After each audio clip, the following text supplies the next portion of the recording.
¿Alguna vez has salido de noche con amigos? Risas, música, esa sensación de libertad. Y nunca, ni por un segundo, pensaste que no volverías a casa. Valeria Herrera tampoco lo pensó.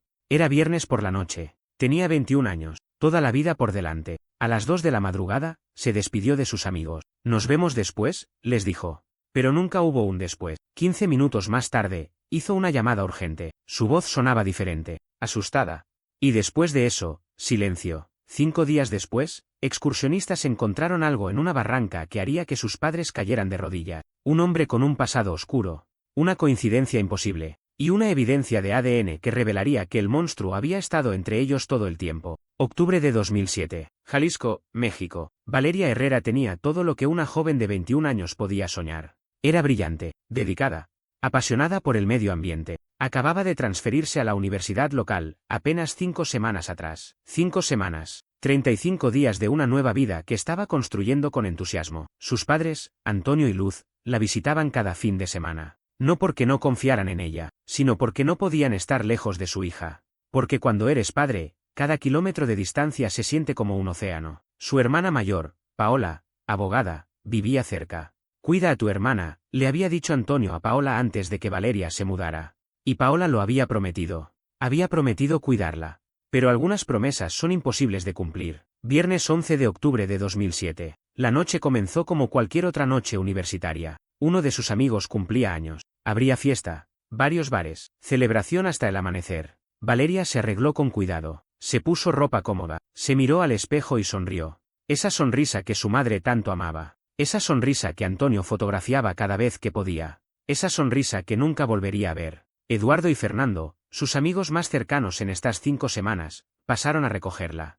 «Lista para la mejor noche de tu vida», bromeó Eduardo. Valeria rió. «Siempre estoy lista. Si hubiera sabido. Si tan solo hubiera sabido». El centro de la ciudad estaba vivo esa noche. Luces de neón reflejándose en las aceras mojadas. Música escapando de cada puerta abierta. Estudiantes moviéndose de un bar a otro, con esa energía que solo tienen los jóvenes que creen que son inmortales. Valeria, Eduardo y Fernando visitaron 3 bares diferentes. Bebieron, bailaron, rieron. Era una noche perfecta. Una de esas noches que recordarías toda tu vida. Y Eduardo y Fernando la recordarían. Pero no de la forma que esperaban. 1:30 de la madrugada. Valeria se acercó a Eduardo y Fernando. «Voy a encontrarme con otro amigo en una tienda cercana», les explicó.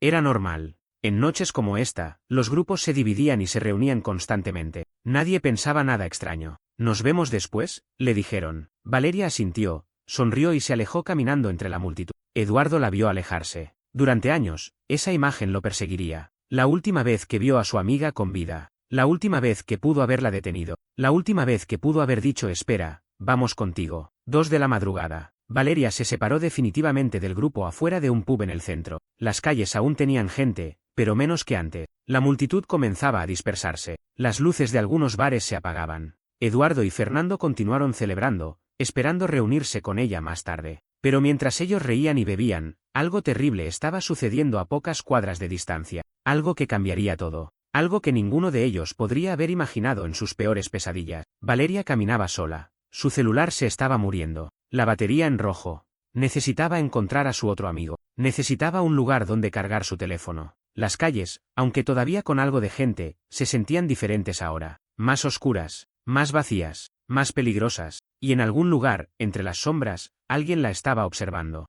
Alguien que había estado esperando. Alguien que había hecho esto antes. Alguien que sabía exactamente qué hacer. 2:15 de la madrugada. El teléfono de Eduardo sonó. Número desconocido. «Hola».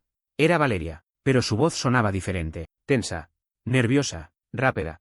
«Necesito que contactes a nuestro amigo mutuo para organizar un lugar de encuentro», le pidió. Eduardo frunció el ceño. Algo en su tono no estaba bien. «¿Estás bien?», preguntó. Sí, solo necesito que me ayudes», respondió ella apresuradamente. Demasiado apresuradamente. «Ok, déjame ver qué puedo hacer». La llamada terminó abruptamente. Eduardo se quedó mirando su teléfono. Esa sensación incómoda en el estómago. Esa voz interior que te dice que algo está mal. Pero la ignoró. Todos lo hacemos, ¿verdad?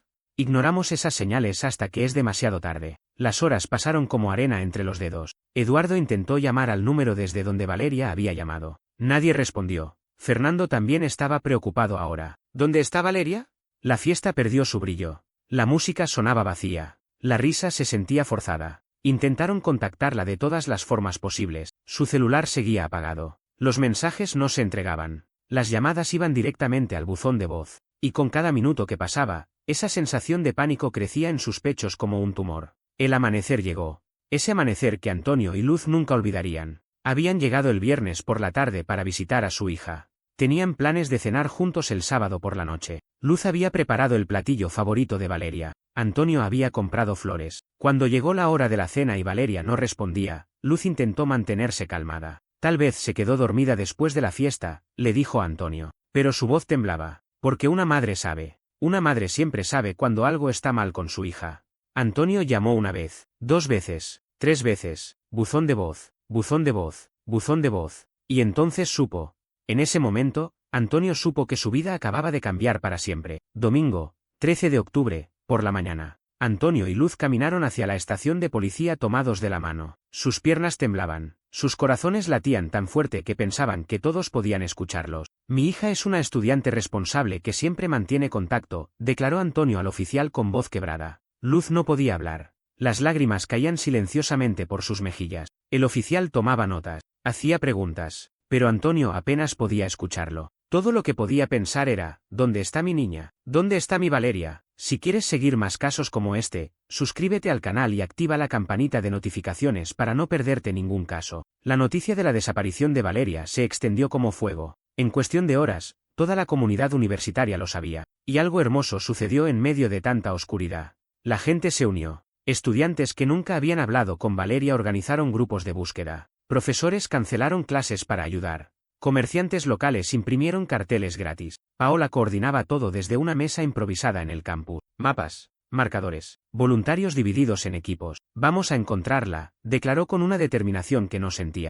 Porque por dentro, Paola estaba destrozada. Su hermana pequeña, su responsabilidad, su promesa a Antonio. Y no había podido cumplirla. Cientos de personas recorrieron las calles, gritaban su nombre. Valeria, Valeria.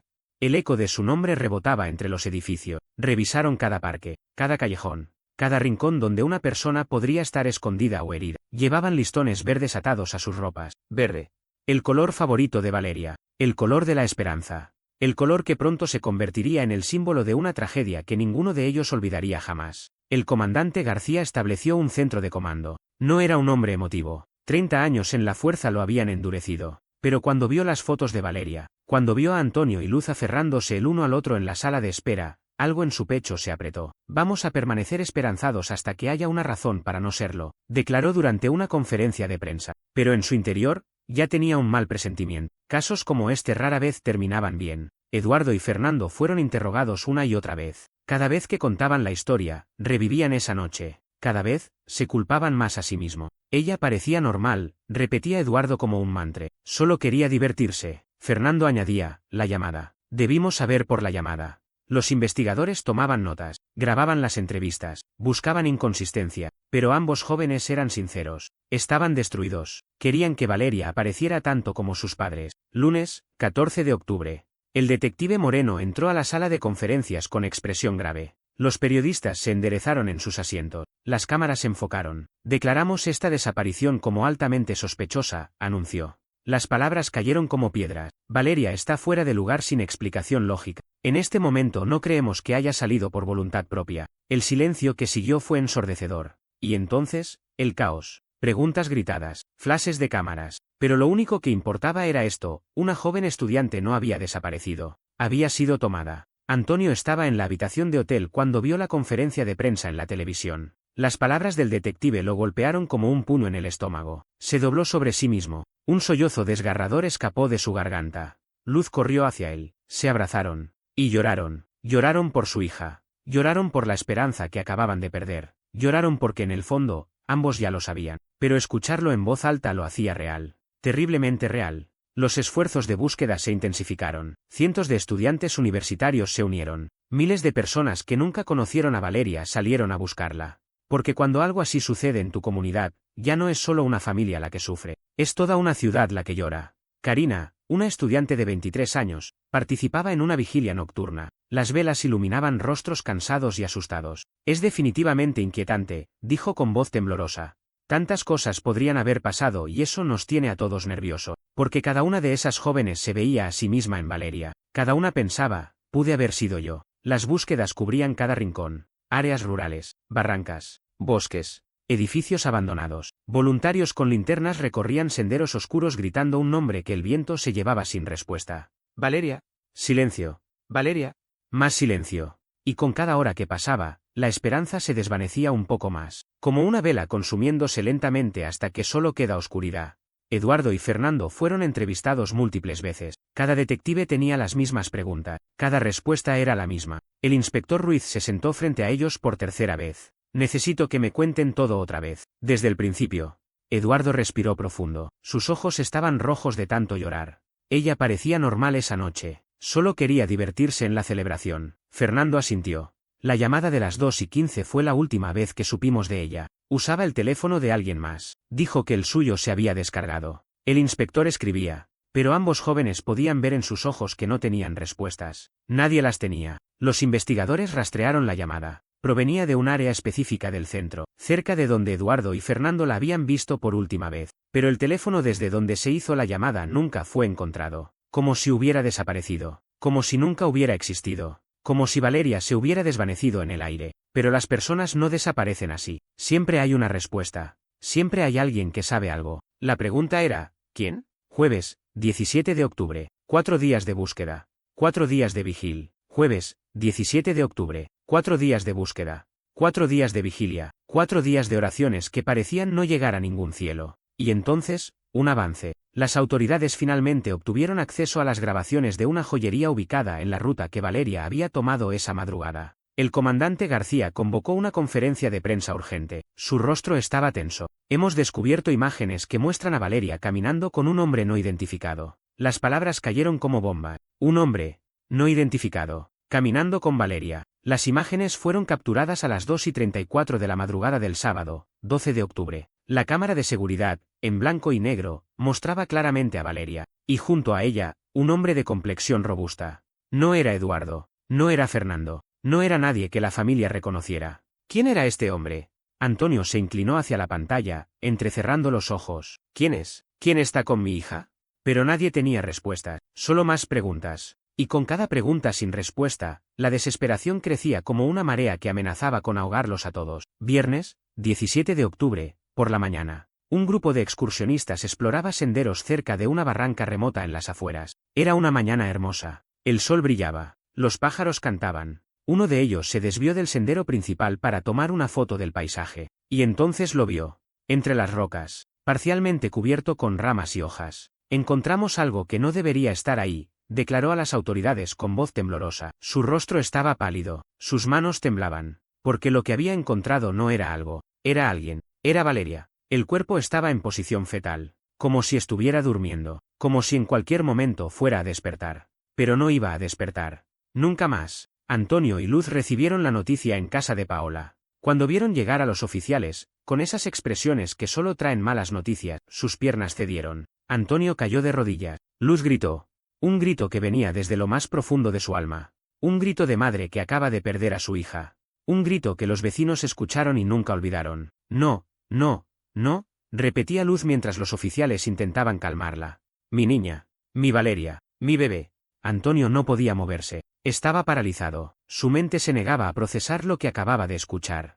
Paola abrazaba a sus padres, llorando con ellos, compartiendo un dolor que ninguna palabra podría describir. Porque cuando pierdes a alguien así, una parte de ti muere con ello. Y Antonio, Luz y Paola sabían que nunca volverían a ser las mismas personas. Esa noche, cientos de estudiantes se reunieron en el campus. Velas, flores, listones verdes por todas partes. Valeria era una luz en nuestra comunidad, declaró un compañero de clase con voz quebrada. Las lágrimas caían libremente. Nadie intentaba ocultarlas. Porque ¿cómo ocultas un dolor así? ¿Cómo finges que todo está bien cuando una de los tuyos ha sido arrancada del mundo de la forma más violenta?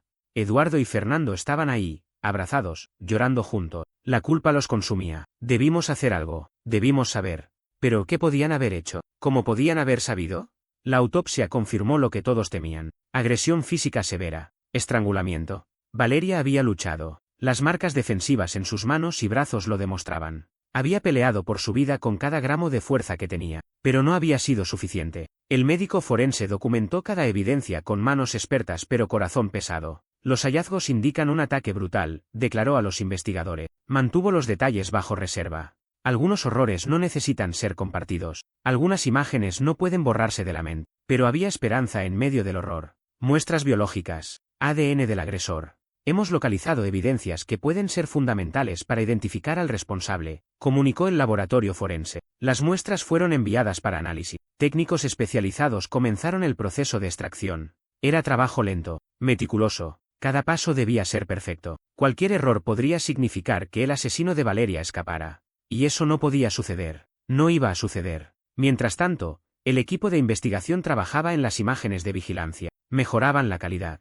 Analizaban cada frame. Estamos utilizando toda la tecnología disponible para identificar a este individuo, declaró el inspector Ruiz. Las imágenes fueron distribuidas. Comerciantes locales, taxistas, trabajadores nocturnos. Reconocen a este hombre, pero nadie lo conocía. O nadie admitía conocerlo. El hombre en el vídeo era un fantasma. Hasta que dejó de serlo. Tarde del viernes, 17 de octubre. En una parte completamente diferente de la ciudad, oficiales arrestaban a un hombre llamado Carlos, 38 años, trabajador de construcción. El arresto no tenía nada que ver con Valeria. Eran cargos previos, acusaciones de agresión sexual y conducta inapropiada. Pero cuando los oficiales lo llevaron a la estación, alguien notó algo. Espera, dijo un detective. Este tipo se parece al hombre de las grabaciones. Las imágenes fueron sacadas. Las comparaciones fueron hechas. La estatura. La complexión. La forma de caminar. Todo coincidía. ¿Era posible?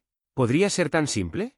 Y entonces lo vieron. Los cortes en sus manos. Frescos. Recientes. ¿De dónde sacaste esas heridas?, preguntó el oficial. Carlos se encogió de hombro. Del trabajo. Trabajo en construcción. Me corto todo el tiempo. Pero esos no eran cortes de trabajo.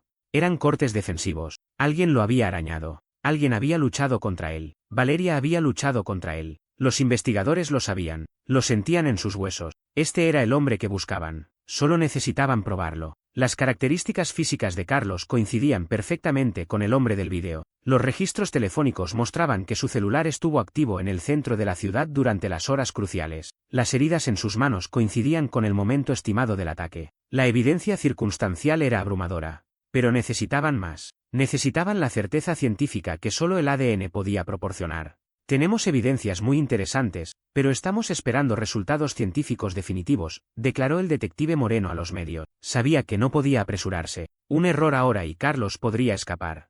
Y no podía permitir que eso sucediera. Antonio y Luz fueron informados. Tenemos un sospechoso en custodia, les dijeron los investigadores. Estamos esperando los resultados del ADN. Por primera vez en días, algo parecido a la esperanza brilló en sus ojos. No era suficiente. Nada devolvería a su hija. Pero al menos podrían tener justicia. Al menos el monstruo que le hizo esto a Valeria no caminaría libre. Por favor, Dios, oraba Luz cada noche. Por favor, que sea él. Que podamos tener justicia para nuestra Valeria. Los días pasaron como años. El laboratorio trabajaba sin descanso. Los técnicos sabían lo que estaba en juego. Una familia esperando respuestas. Una comunidad exigiendo justicia. Un asesino que no podía escapar.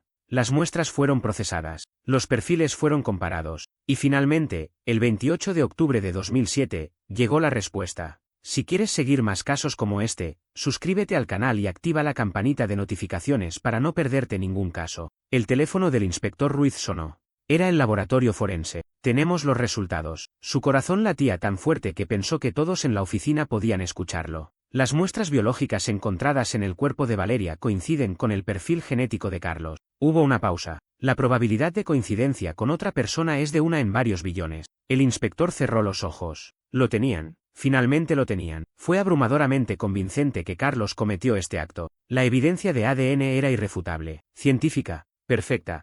Carlos no tenía escapatoria. Los cargos fueron presentados inmediatamente. Crimen agravado. La pena más severa disponible bajo la ley. Hemos presentado los cargos más severos disponibles, declaró la fiscal durante una conferencia de prensa. Su voz era firme, determinada. Este caso no se perdería. No por falta de evidencia, no por tecnicismos. Carlos pagaría por lo que le hizo a Valeria. La comunidad sintió un alivio colectivo. No era suficiente, nunca sería suficiente, pero era algo. Era un paso hacia la justicia. Pero había más. La investigación de antecedentes de Carlos reveló un patrón oscuro. Acusaciones previas en 1996 y 1998. Conducta inapropiada hacia menores. Tenemos evidencia de un patrón de comportamiento problemático, declaró el detective Moreno. Carlos no era un criminal primerizo. Era un depredador. Había hecho esto antes. ¿Cuántas otras víctimas había?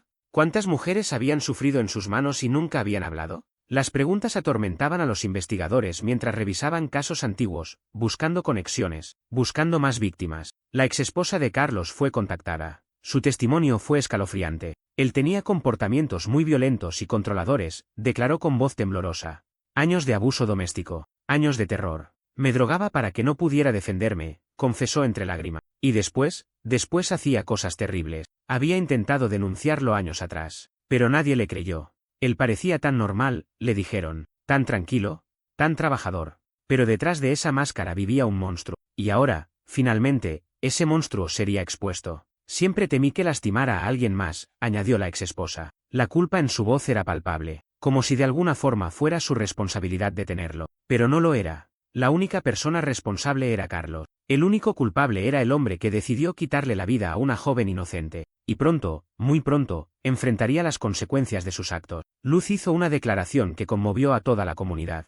Cuando fuimos al mortuorio para despedirnos de su cuerpo, comenzó con voz quebrada, su cuerpo golpeado, con marcas de estrangulamiento en el cuello. En el primer momento que llegué a su lado, su esencia se elevó y me dijo, el hombre que me mató ya había matado antes. Las lágrimas caían por sus mejillas, pero su voz era firme. Mi hija me habló. Sé que lo hizo, y me dijo que no dejara que él lastimara a nadie más. Antonio abrazó a su esposa. Confiamos en que Dios nos ayudará a obtener justicia para nuestra hija. Los meses pasaron. La preparación para el juicio consumió todo. La fiscalía reunía evidencia, organizaba testimonios, preparaba presentaciones forense. La defensa de Carlos buscaba tecnicismos, errores procedimentales, cualquier cosa que pudiera usar. Pero no había nada. El caso era sólido, perfecto. Carlos no tenía escapatoria. Antonio, Luz y Paola se reunían regularmente con los fiscales. Queremos asegurarnos de que no escape, decía Paola con determinación. Queremos asegurarnos de que pague por lo que le hizo a mi hermana. 25 de mayo de 2009.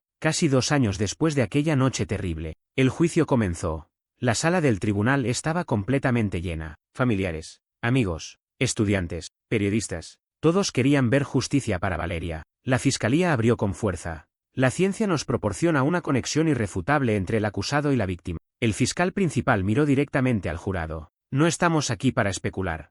Estamos aquí para presentar hechos. Hechos científicos. Hechos irrefutables. Antonio y Luz observaban desde la galería, sosteniendo las manos de Paola. Esta era la justicia que habían estado esperando. Esta era la respuesta a sus oraciones. Eduardo subió al estrado. Sus manos temblaban. Valeria se separó de nosotros a las 2 de la madrugada, testificó. Parecía completamente normal. Solo quería continuar con la celebración. Su voz se quebró. Si hubiéramos sabido lo que iba a pasar, nunca la habríamos dejado ir sola. Fernando testificó después. La llamada de las 2:15. Su voz sonaba urgente. Usaba el teléfono de alguien más. Miró a Carlos con odio puro. Ese teléfono. El teléfono de él. El jurado escuchaba cada palabra, cada detalle, cada testimonio que pintaba el cuadro de una joven que merece. Fernando testificó después. La llamada de las 2:15. Su voz sonaba urgente. Usaba el teléfono de alguien más. Miró a Carlos con odio puro. Ese teléfono. El teléfono de él. El jurado escuchaba cada palabra, cada detalle, cada testimonio que pintaba el cuadro de una joven que merecía vivir. Una joven que fue arrancada del mundo por un monstruo que no merecía respirar el mismo aire. Los expertos forenses tomaron el estrado. Gráficos, diapositivas, fotografías de muestras de ADN. La probabilidad de que estas muestras pertenezcan a otra persona que no sea el acusado es de 1 en varios billones, explicó el especialista principal. Señaló los marcadores genéticos en la pantalla. 1 por 1. Coincidencia perfecta. Coincidencia perfecta. Coincidencia perfecta. Esta no es una coincidencia, enfatizó. Esta es una certeza científica absoluta. Carlos estuvo con Valeria esa noche. Su ADN estaba en su cuerpo. No hay otra explicación posible. Las fotografías de las heridas en las manos de Carlos fueron mostradas, ampliadas, detalladas. Estas son heridas defensivas clásicas, explicó un médico forense. Alguien lo arañó. Alguien luchó contra él con todas sus fuerzas. Hizo una pausa. La cronología de estas heridas coincide perfectamente con el momento estimado del ataque a Valeria Herrera. El jurado miraba las fotos, luego miraba a Carlos, y en sus ojos, el veredicto ya estaba claro. Carlos permanecía sentado, sin emoción, sin remordimiento. como si todo esto fuera una molestia, como si no hubiera destruido una familia, como si no hubiera robado una vida llena de promesas. Su abogado intentó crear dudas, habló de cadenas de custodia, de procedimientos, de tecnicismos, pero el jurado no estaba escuchando, porque la evidencia hablaba más fuerte que cualquier argumento legal. La ciencia no miente, el ADN no miente, y Carlos era culpable. Semanas de testimonios, semanas de evidencia, y finalmente, el caso fue entregado al jurado. Antonio apretó la mano de Luz tan fuerte que sus nudillos se pusieron blancos. Paola cerró los ojos y oró. Eduardo y Fernando se abrazaron en la galería. Todos esperaban. 6 horas de deliberación que se sintieron como 6 años. Y entonces, el jurado regresó. ¿Ha llegado el jurado a un veredicto?, preguntó el juez. Sí, su señoría. El portavoz del jurado se puso de pie. El silencio en la sala era absoluto. Nadie respiraba. Nadie se movía. Hemos encontrado al acusado culpable de crimen agravado en la muerte de Valeria Herrera. Culpable. Esa palabra cayó como un rayo. Antonio se inclinó hacia adelante y puso su cabeza en el hombro de Luz. Besó su mano. Valeria ha sido justificada, murmuró. Las lágrimas fluyeron, pero esta vez, eran lágrimas de alivio, de justicia, de un dolor que finalmente tenía un cierre. Luz, sollozaba. Justicia. Justicia para mi Valeria. Paola abrazaba a sus padres. Dios nos ha dado la justicia que necesitábamos. En la galería, estudiantes lloraban, se abrazaban. Algunos aplaudían silenciosamente, porque después de 2 años de espera, de dolor, de incertidumbre, finalmente había una respuesta. Carlos era culpable. Y todo el mundo lo sabía. 20 de octubre de 2009. Carlos regresó al tribunal para escuchar su sentencia. El juez lo miró con una expresión que mezclaba disgusto y severidad. Este tribunal ha considerado la gravedad del crimen, los antecedentes criminales del acusado, el dolor causado a la familia de la víctima y a toda la comunidad. Hizo una pausa. El tribunal condena al acusado a cumplir la pena máxima en una instalación correccional. Cadena perpetua sin posibilidad de libertad condicional. Las palabras resonaron en la sala. Pena máxima. Cadena perpetua. Carlos nunca volvería a caminar libre, nunca volvería a lastimar a otra mujer. Su vida, tal como la conocía, había terminado. Carlos escuchó la sentencia sin mostrar emoción, ni siquiera parpadeó, como si no le importara, como si no entendiera que acababa de perder el resto de su vida. Los guardias se lo llevaron esposado, y mientras desaparecía por la puerta, Antonio susurró, que Dios tenga misericordia de su alma, porque yo no puedo. El inspector Ruiz declaró después de la sentencia, este caso demuestra que la justicia puede prevalecer cuando la ciencia y la dedicación investigativa trabajan juntas. Esperamos que esto proporcione algo de paz a la familia de Valeria, pero todos sabían que la paz era una palabra difícil, porque ¿cómo encuentras paz cuando tu hija ha sido asesinada? ¿Cómo sigues adelante cuando una parte de ti murió con ella? Antonio y Luz tendrían que aprender a vivir con un agujero en sus corazones que nunca, jamás, se llenaría. Carlos actualmente cumple su cadena perpetua en una instalación correccional de máxima seguridad. Nunca saldrá. Nunca verá la luz del sol como hombre libre. Nunca tendrá otra oportunidad de lastimar a alguien. Y eso, al menos, es algo. Eso es justicia. Imperfecta. Tardíe. Pero justicia al fin. En memoria de Valeria, su familia creó algo hermoso. La Fundación Valeria Herrera, dedicada a promover la conciencia ambiental entre jóvenes universitarios, honrando la pasión que ella había mostrado por temas ecológicos. Queremos que el legado de Valeria sea positivo, declaró Paola durante la inauguración. Queremos que ayude a otros jóvenes a perseguir sus sueños. La fundación ofrece becas, organiza programas educativos, planta árboles, limpia playas, todo en nombre de Valeria, todo para asegurar que su luz continúe brillando. Antonio y Luz visitan su tumba cada semana, llevan flores verdes, su color favorito. Le cuentan sobre la fundación, sobre los estudiantes que están recibiendo becas en su nombre, sobre cómo su espíritu sigue vivo. Estamos orgullosos de ti, mi amor, susurra Luz. Tu luz sigue brillando, y siempre lo hará. Este caso nos enseña algo importante. Nos enseña que el mal existe, que hay personas capaces de actos terribles, pero también nos enseña que la justicia existe, que la ciencia puede revelar la verdad, que una comunidad unida puede hacer la diferencia, y que incluso en la oscuridad más profunda, la luz de una vida puede seguir brillando. Valeria Herrera tenía 21 años cuando su vida fue arrebatada, pero su legado, su impacto, su luz, esos vivirán para siempre, en cada estudiante que recibe una beca, en cada árbol plantado en su nombre, en cada persona que escucha su historia y decide ser más cuidadosa, más vigilante, más consciente, porque esto le pudo pasar a cualquiera. A tu hija, a tu hermana, a tu amiga, a ti. Y esa es la lección más aterradora pero más importante. El mal no tiene un rostro específico, puede esconderse detrás de una sonrisa normal, de un trabajo regular, de una vida aparentemente común. Carlos era un trabajador de construcción. Un hombre que la gente veía todos los días. Y nadie sabía, nadie sospechaba. Hasta que fue demasiado tarde. Así que la próxima vez que salgas de noche, mantente alerta. Cuida a tus amigos. No te separes del grupo. Confía en tu instinto. Si algo se siente mal, probablemente lo está. Y si escuchas esa voz interior que te dice algo no está bien, escúchala. Porque Valeria no tuvo esa oportunidad. Pero tú sí la tienes. Y su historia, su tragedia, puede ser tu salvación. Hoy, más de 15 años después de aquella noche de octubre, recordamos a Valeria Herrera. No solo como una víctima, sino como una joven brillante, apasionada, llena de sueños. Como una hija amada. Una hermana querida. Una amiga leal. Como una luz que se apagó demasiado pronto pero que continúa iluminando el camino para otro. Su nombre vivirá, su historia se contará, y su legado inspirará a generaciones de estudiantes que seguirán sus pasos en la defensa de nuestro planeta. Descansa en paz, Valeria Herrera. Tu lucha no fue en vano, tu voz no fue silenciada, y tu luz nunca se apagará. Si acompañaste este caso hasta el final, por favor dale me gusta al vídeo. Escribe en los comentarios desde donde nos estás escuchando y aprovecha para suscribirte y activar la campanita de notificación. Te veo en el próximo caso de nuestro canal.